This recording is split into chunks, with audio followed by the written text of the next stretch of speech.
have to give you a content warning for this talk. It is about Rebeka Njau's work, which contains a lot of reference to sexual violence against women.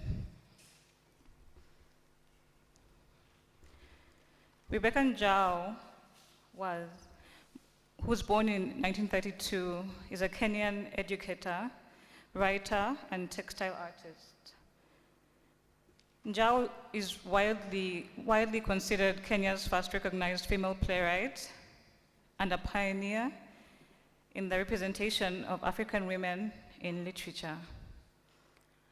Her play, The Scar, was published in Transition Journal and performed at the Uganda National Theatre in 1963.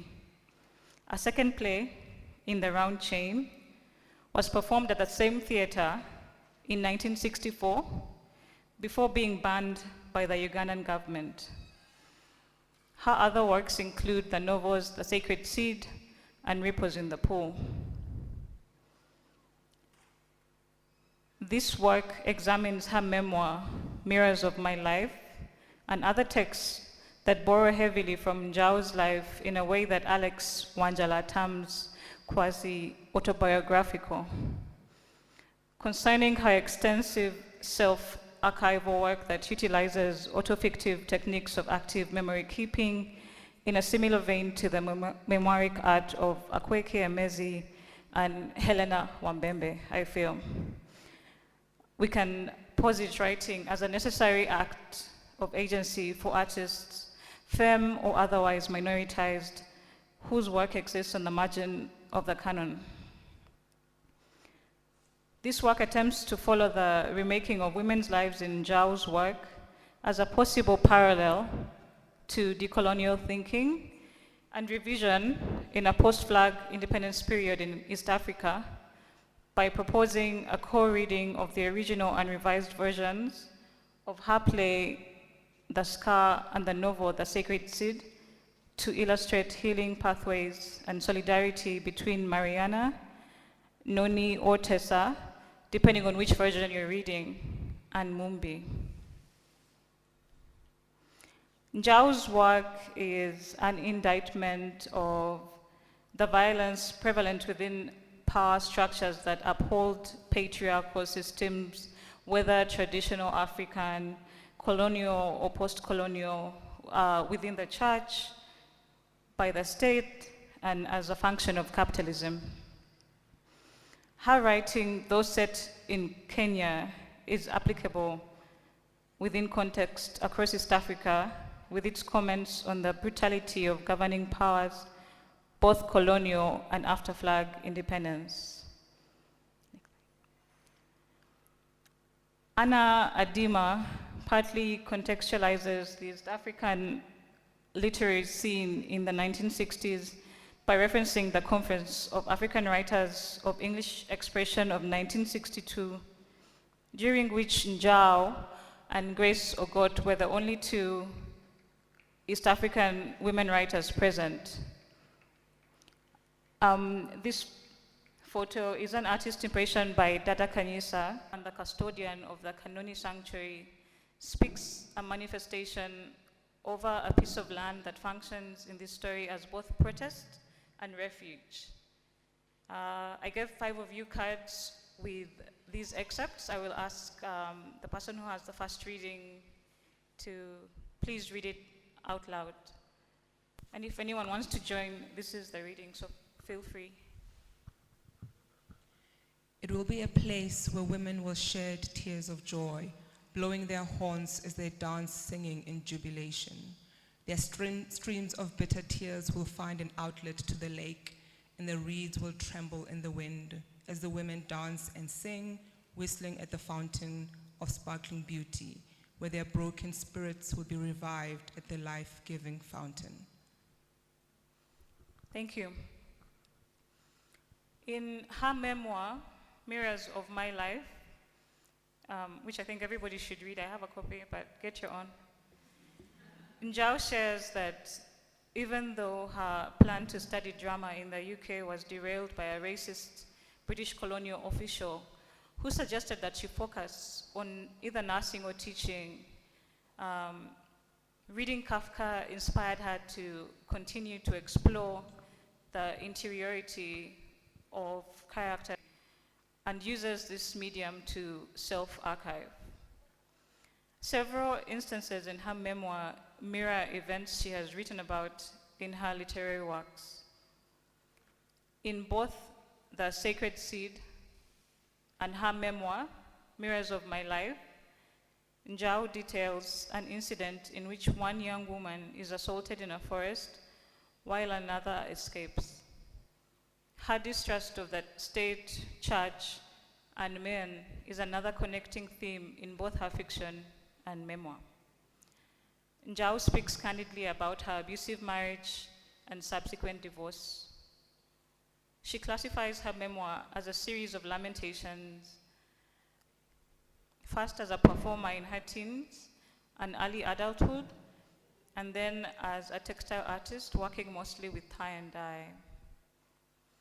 She exhibited textile works at the National Museum of Dar es Salaam in 1969 and at the Malcolm X College in Chicago in 1977. There is no record of these works, at least readily available online. So this feels like a blank space in her story. Njau experimented with painting in the 70s, but this work was lost to the misplaced archives of Payapa Gallery in Nairobi, which she alleges was a deliberate act of sabotage by her ex-husband and former business partner. She has said in her memoir and in various interviews that her paintings and her ceramics were either confiscated or destroyed by her ex-husband in fits of jealousy.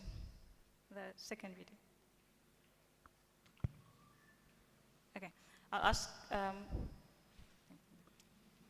It will be a place where women will blow their trumpets and play their flutes as they celebrate a new beginning, a new awareness, a wholesome life, a collective consciousness, a transformed existence, and a new spirituality.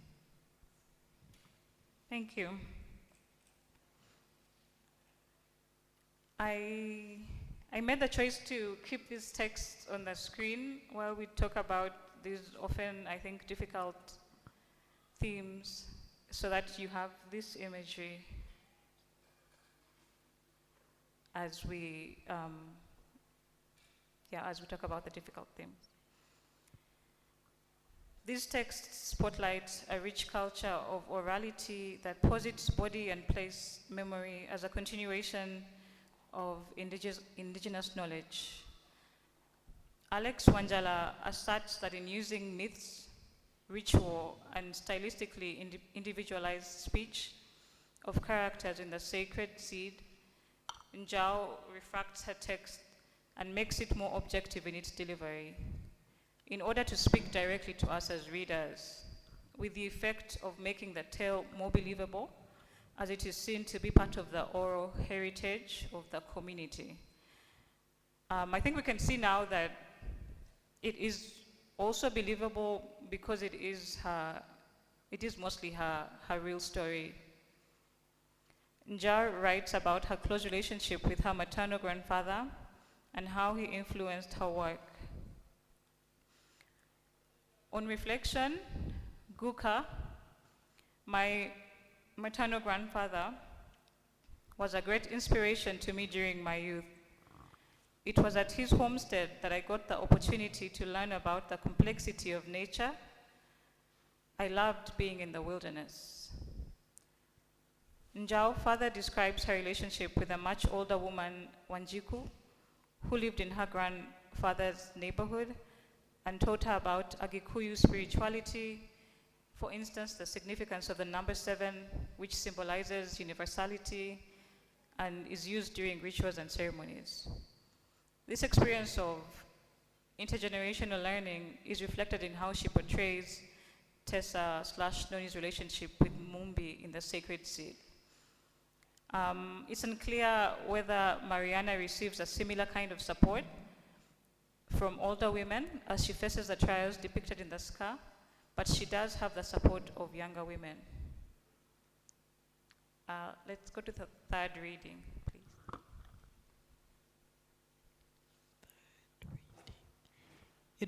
It will be a place where women will sing and clap with joy and beat the drums singing. A song of hope, a song of courage, a song of victory, a song of renewal, and a song of freedom. Thank you. Njau speaks about growing up in two worlds, with Christian parents who seemingly rejected traditional Kikuyu beliefs and practices, most notably female circumcision, but who also distanced themselves from the anti-colonial resistance of the Mau Mau while maintaining a close relationship with her maternal grandfather, who instilled in her a love for nature and respect for indigenous spirituality. These dual beliefs show up in her writing through Mariana's advocacy to end traditional ways and practices that she views as harmful to women. At the same time, Tessa/Noni seeks refuge in a place where she finds healing through a spiritual connection to nature and community. Njau engages with Agikuyu cosmologies in a way that advances her environmental concerns. In the sacred seed, she uses Mumbi, an elder with mystical powers, and a similar name to that of the first woman created by Ngai, the creator in the Agikuyu creation myth. Mumbi proposes a custodial relationship with the earth as an alternative to the extractive nature of capitalist systems. Njau often references the Mugumo tree, a sacred tree in Agikuyu traditional beliefs, as a symbol of sacrifice and preservation. In this way, Njau's work could read in the direction of what Eve Nabulia terms textual eco-activism. Njau proposes communal care practices as a possible balm, or even as a solution for societal ills in both the scar and the sacred seed, as well as acknowledging the practical importance of communal land ownership as a crucial step towards establishing that custodial relationship. Another point of interest here is the rehabilitation that is offered to Esther, a character in the sacred seed who steals a sacred gourd from the Kanoni sanctuary. After her theft, she becomes ill and goes to Tessa/Noni to ask for healing. Once she confesses her crime to the community of women at the sanctuary, she is forgiven and undergoes a cleansing ritual. I wonder whether we can read an anti-carceral or an abolitionist feminist sentiment in this example of restorative justice. Although Mariana does not appear to receive the same treatment from her wider community once her actions are revealed in the scar, she is not abandoned by her closest associate, Ruth. We can argue here, though, that Mariana's actions do not require any kind of justice, in that she suffered an assault and then was forced to abandon her child. Njau's emphasis on community and communality validates how I position acts of collective care as an essential part of my art practice. Njau often writes women who either left establishment institutions or were forced out and found enlightenment in a return to a community rooted in indigenous networks. Alina Rikanya states that Njau's models of an alternative future are certainly not new. One may find them in many early works of contemporary African literature, the idea of going back to the roots is a well-established one. Njau's futuristic vision may not provide anything fresh in that regard, but it does seem novel in her work that women would have a major role in creating this future for themselves. Fourth reading, please.